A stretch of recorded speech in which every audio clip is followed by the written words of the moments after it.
Mexico ने nuclear supplier group में भारत की दावेदारी का समर्थन किया है। मैक्सिको के राष्ट्रपति ने ये बात 5 देशों के अपने दौरे के आखिरी पड़ाव पर मैक्सिको पहुंचे पीएम मोदी के साथ जारी किए गए संयुक्त बयान में कही। पीएम मोदी ने इसके लिए मैक्सिको का शुक्रिया अदा किया। मैक्सिको पहुंचने पर पीएम का जोरदार स्वागत हुआ। एयरपोर्ट से प्रधानमंत्री के होटल तक भारतीय समुदाय के लोगों का हुजूम दिखाई दिया। Mexico is an important partner for India's energy security. अमेरिकी कांग्रेस में अपने भाषण में पीएम मोदी ने पाकिस्तान का नाम लिए बगैर कहा कि भारत के पड़ोस में आतंकवाद पनप रहा है। पीएम ने कहा कि आतंक के खिलाफ ज्ञान की नहीं बल्कि साथ मिलकर लड़ने की जरूरत है। पीएम मोदी ने कहा कि आतंकवाद पर दोहरी नीति से कुछ हासिल होने वाला नहीं है और अब अमेरिका को भी आतंकवाद के खिलाफ साफ संदेश देना होगा।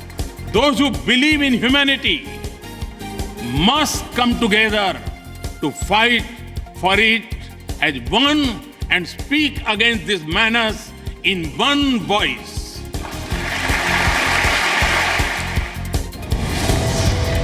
यूएस कांग्रेस में पीएम मोदी ने करीब 46 मिनट ऐतिहासिक भाषण दिया। पीएम मोदी ने जब अमेरिकी संसद में प्रवेश किया तो पूरा संसद भवन पूरे 3 मिनट और 36 सेकंड तक तालियों की गड़गड़ाहट से गूंजता रहा।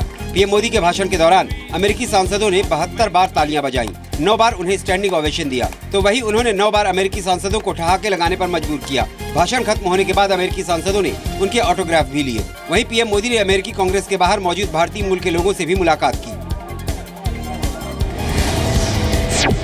पठानकोट आतंकी हमले को 26/11 जैसा मानते हुए अमेरिकी राष्ट्रपति बराक ओबामा ने पाकिस्तान को सीधा संदेश देते हुए कहा है कि वो हमले को अंजाम देने वालों को सख्त सजा दे। व्हाइट हाउस ने प्रधानमंत्री नरेंद्र मोदी और अमेरिकी राष्ट्रपति बराक ओबामा की मुलाकात के बाद जारी किए गए संयुक्त बयान में कहा कि दोनों नेताओं ने 2008 के मुंबई आतंकी हमले और 2016 के पठानकोट आतंकी हमलों के साजिशकर्ताओं को न्याय के कटघरे में लाने की पाकिस्तान से आह्वान किया। साथ ही अमेरिका ने जैश-ए-मोहम्मद, लश्कर-ए-तैयबा और डी कंपनी जैसे पाकिस्तान स्थित संगठनों से आतंकी खतरे के खिलाफ भारत के साथ खड़े होने का संकल्प जताया। खुफिया एजेंसियों की एक रिपोर्ट में खुलासा हुआ कि देश के कई एनजीओ धर्म परिवर्तन और सांप्रदायिक हिंसा करवा रहे हैं। गृह मंत्रालय की नजर ऐसे एनजीओ पर है। कुछ ऐसे भी एनजीओ के बारे में जानकारी मिली है जो हर छोटी मोटी घटना को सांप्रदायिक रंग देने की साजिश रचते हैं। गृह मंत्रालय ने साजिश रचने वाले 18 विदेशी डोनर की भी पहचान की है। मंत्रालय की रिपोर्ट के मुताबिक सिर्फ साल 2013-14 में विदेशी डोनर ने करीब 12,280 करोड़ की विदेशी मदद दी, जिसमें से कुछ हिस्सा धर्म परिवर्तन में शामिल एनजीओ को मदद के लिए दिया गया। असम से लगी बांग्लादेश की सीमा को सील करने के मामले में गृह मंत्रालय ने कुल 122 ऐसी लोकेशन की तलाश की है जहां बाड़ लगाना आसान नहीं है। जानकारी के मुताबिक इन इलाकों में अक्सर घुसपैठ होती है, इसलिए इन सभी 122 लोकेशंस पर सेंसर लगाने का फैसला किया गया है। सेंसर लगाने से अवैध घुसपैठ और स्मगलिंग पर लगाम लगाई जा सकेगी। अब आपको राजधानी और शताब्दी ट्रेन में सफर करते वक्त मजबूरी में खाना नहीं खाना पड़ेगा। इसके लिए बस आपको टिकट बुक करते वक्त मील को नो कह सकते हैं, जिससे किराए में करीब 350 रुपए तक की बचत होगी। फिलहाल एक राजधानी और एक शताब्दी ट्रेन में इसे ट्रायल के तौर पर शुरू किया गया है। इतना ही नहीं, रेलवे अब शिशु आहार भी उपलब्ध कराएगा। 25 स्टेशनों पर कल से ये योजना शुरू हो गई। मानसून का बेसब्री से इंतजार कर रहे लोगों के लिए अच्छी खबर है। केरल में मानसून ने दस्तक दे दी है। केरल में मानसून मौसम विभाग के अनुमान से एक दिन पहले ही पहुंच गया।